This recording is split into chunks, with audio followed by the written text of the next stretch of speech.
Ito po ang abiso sa ating mga motorista maliban po sa oil price adjustment, epektibo na rin po ngayong araw ang ikalawang tranche ng toll rate increase. Diyan po sa NLEX. Ang update alamin natin kay Bien Manalo live. Bien? Dayan, abiso sa ating mga motorista dahil panibagong galaw na naman sa presyo ng produktong petrolyo ang aasahan.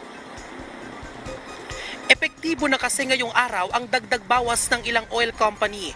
Batay sa oil industry sources ng PTV, posibleng mabawasan ng 90 centavos kada litro ang gasolina. Habang ang diesel ay posibleng madagdagan ng 60 centavos kada litro. Samantala, ang kerosene naman ay posibleng madagdagan ng 80 centavos kada litro. Ang pinakahuling paggalaw sa presyo ng langis ay dahil umano sa galaw ng presyo sa pandaigdigang merkado. Mga gawaro kasi hawak nila yun na yung dagdag bawas na lalo sa increase ng mga gasoline natin. Samantala, epektibo na rin ngayong araw ang ikalawang tranche ng toll rate increase sa NLEX.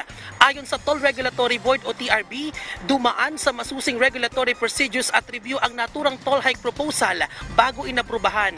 Ang naturang toll adjustment ay malaking tulong para maipagpatuloy ang paghahatid ng dekalidad na serbisyo para sa mga motorista. Bukod sa NLEX, nauna nang inaprubahan ng TRB ang toll hikes sa Muntinlupa Cavite Expressway kamakailan. Regarding sa increase ng toll fee, okay naman yung basta yung maintenance ng safety ng nating kakalsadaan, lalo din sa expressway, basta malinis. Okay lang naman yung increase na wala namang problema ron. Basta maganda yung expressway natin.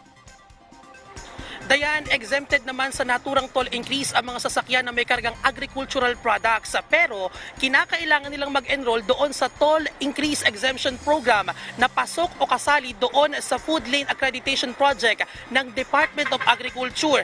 At kapag naaprubahan na ang kanilang aplikasyon, ang kanilang transaksyon simula kahapon Lunes hanggang sa Linggo ay ikikredit naman bilang rebate sa kanilang registered RFID account sa susunod yan na Miyerkules.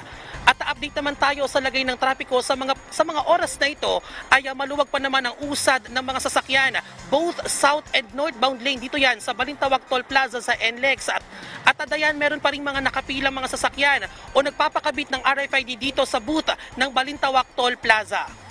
At ayan muna ang update. Balik sa iyo, Dayan. Maraming salamat sa iyo, Bien Manalo.